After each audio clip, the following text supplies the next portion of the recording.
হাত থাকলেও লেখার ক্ষমতা নেই, দুটি হাতই অবশ, পা থাকলেও একই অবস্থা, ঠিকমতো চলাফেরাও করতে পারেন না। কখনো বাবার সাইকেলে, আবার কখনো বা টোটো রিক্সা করে যাতায়াত করতে হয় দিনহাটার মাধ্যমিক পরীক্ষার্থী রশিদ মিয়াকে। তারপরেও প্রতিবন্ধকতাকে উপেক্ষা করে মনের জোরে এবছর মাধ্যমিক পরীক্ষা দিচ্ছে দিনহাটার শনিদেবী জৈন হাই স্কুলের ছাত্র রশিদ মিয়া। পরীক্ষা শুরুর দিন থেকে ছেলে রশিদকে নিজের সাইকেলে করে নিয়ে যায় পরীক্ষা কেন্দ্রে তার বাবা। আবার পরীক্ষা শেষ হলে সাইকেল করেই তাকে নিয়ে আসেন বাড়িতে। জন্মের পর থেকেই রশিদ সেভাবে চলাফেরা করতে পারেন না।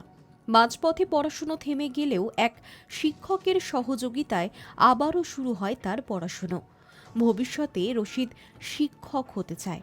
মধ্যশিক্ষা পর্ষদের সহযোগিতায় রাইটার নিয়ে পরীক্ষা দিচ্ছে রশিদ। রশিদ মিয়া জানিয়েছেন, ছোটবেলা থেকেই তার হাত পা অবশ, লিখতে চলাফেরা করতে তার অসুবিধা হয়। পড়াশুনো করে ইচ্ছে থাকলেও বাধা হয়ে দাঁড়িয়েছে প্রতিবন্ধকতার পাশাপাশি সংসারের আর্থিক অনটন। আমি বলতে যে আমার হাত হাত অবশ, পা অবশ, আমি লিখতে পারতেছি না। আমার সদস্য মাস্টার ফ্রিতে পড়াশোনা করাচ্ছেন। খুবই অসুস্থ, আমাদের রাজার দিয়ে সব পরীক্ষা দেওয়ার জন্য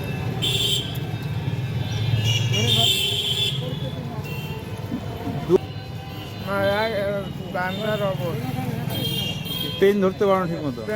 পেন ধরতে পারি না। কে পড়াশোনা কোথায় করো? কে পড়ায় তোমাকে? তোমার মাস্টার কে? সদস্য উনি পড়ায়? হ্যাঁ, তুমি পরীক্ষা দিলে কি করে? আমি রাইটারটা দিয়ে দিতে।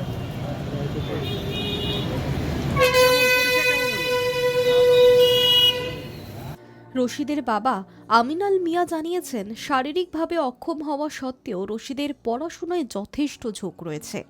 আর্থিক অনটনের মধ্যেও পড়াশুনো চালিয়ে যাচ্ছে সে। বাড়িতে আরও 2 মেয়ে রয়েছে। প্রতিবন্ধী ভাতা মাঝে কিছুদিন পেলেও বছর দেড়েক ধরে তাও বন্ধ হয়ে গিয়েছে। পঞ্চায়েতের তরফেও সরকারি কোনো সুযোগ সুবিধা তিনি পান না।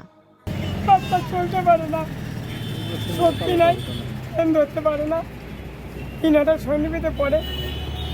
আর লেখার অসুবিধা হয় বলে আমি রাইটার নিয়েছি, সে পারমিশন নিয়েছি, তাকে স্কুলে দিয়েছি। মাস্টাররা আমাকে হেল্প করছে, তাকে নিয়ে আমি এই স্কুলে পরীক্ষা দিচ্ছে রাইটার নিয়ে। তা আমি চাই বাচ্চাটা একটু দাদা, আমি চাই আমার বাচ্চাটা একটু পাস করুক, এইটাই আমি আশা করি। আমার বাচ্চাটা কোনো পরিখাবার তো ব্যবস্থা নাই, ও তো যে শক্তি নাই, চলতে পারে না। আমি স্কুল আনা থাওয়া করি, খুব অবস্থা ও, আমি এইভাবে জীবন কাটাচ্ছি।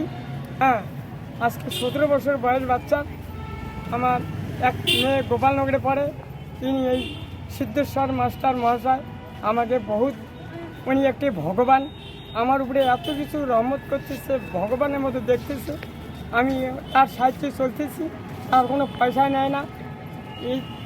এই জন্য আমি তার অনুমতিতে আমি এইভাবে চলছি, নাহলে তো আমি পারি না কিছুই। আমি দিন মজুরি করি খাই, এই আমার অবস্থা। Hi news network.